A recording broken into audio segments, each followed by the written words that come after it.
Well, hello, ladies and gentlemen. Doing a quick one before bed here. So, I really don't want to do a lot of content on this Charlie Kirk thing. That was not my intention with this channel. My intention with this channel was simply that this incident has caused such a huge shift. It has opened a lot of people's eyes to a lot of hard realities that's going on in our country right now. It's opened up a lot of debates about what our country is, what kind of people we are, what kind of people we have. And one of those debates is about free speech. A lot of people are being fired from their jobs because they're out there mocking the assassination. There are students being expelled from universities because they're dancing around on campus and celebrating his death. This guy right here has a very genuine take on this. And I think we should watch it really quick. Because I think this question is on the minds of a lot of Americans. Following Charlie Kirk's death, Democrats are getting fired in droves, and Republicans are savoring this like it's Thanksgiving dinner. Vindictive, gleeful, posting every firing on social media, and it brings up the question of free speech. Like, can anyone actually characterize free speech? It definitely seems like a moving target. Me personally, I couldn't swing one way on Charlie Kirk. Like, his ideas always landed 50-50 with me, but mocking the death like it's terrible, but it's free speech. And it's cringe, but it's free speech. There's a tug of war here. So one thing that he said here actually characterized free speech. This is important. We have free speech, and that's an incredibly powerful and valuable thing. Most humans on Earth do not have free speech. Most humans on Earth live in a society where the laws restrict what they say. I lived in an Asian country that is a monarchy, for example. And if you say anything derogatory about the royal family, that is illegal.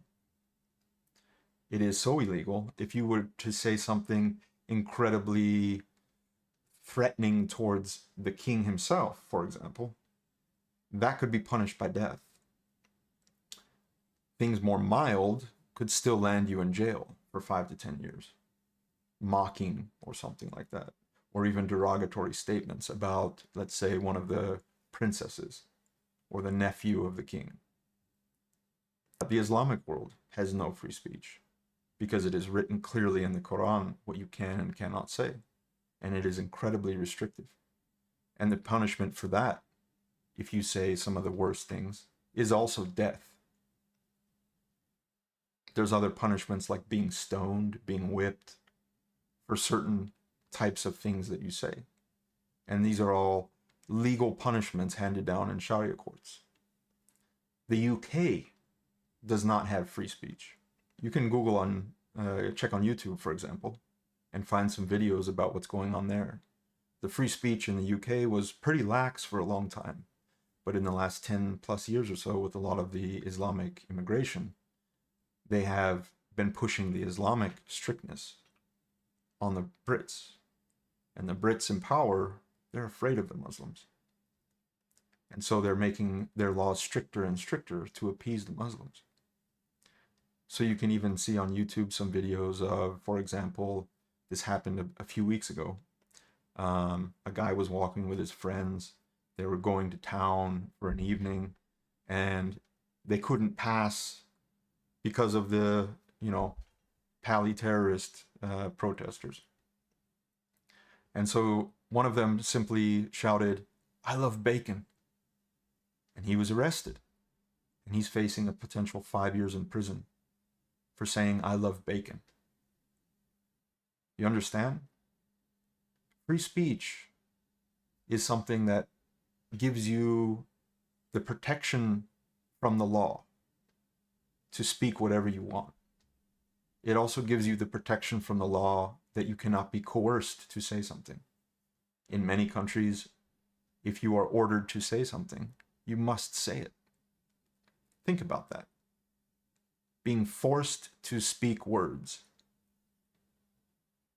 That's pretty harsh. But there are countries, a lot of countries, where this happens, and this is the way of life. So we need to value what we have in Western civilization, in Western democracies. It's a lot. And most humans on earth have never tasted that sweet freedom. We are blessed with this. We can't lose track of that. And so people have already said it, but I want to throw my 2 cents into the hat as well. That's what free speech means. But this is what free speech does not mean. Free speech does not mean that we can go and say whatever we want and not have any accountability for what we say, not be responsible for what we say. With freedom comes responsibility. The more freedoms we have, the more responsibilities we have. That is the hallmark of Western civilization. That's something that we need to keep in mind with every freedom that we have. It comes with a responsibility. We need to be adults, be more responsible.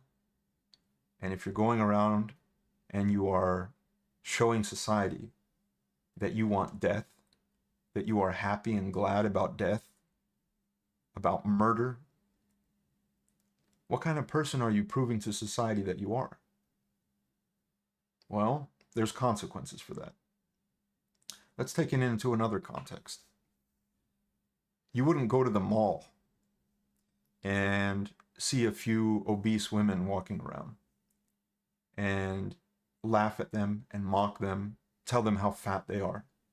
Sure, it's free speech. You can do that. But what kind of person are you if you do that?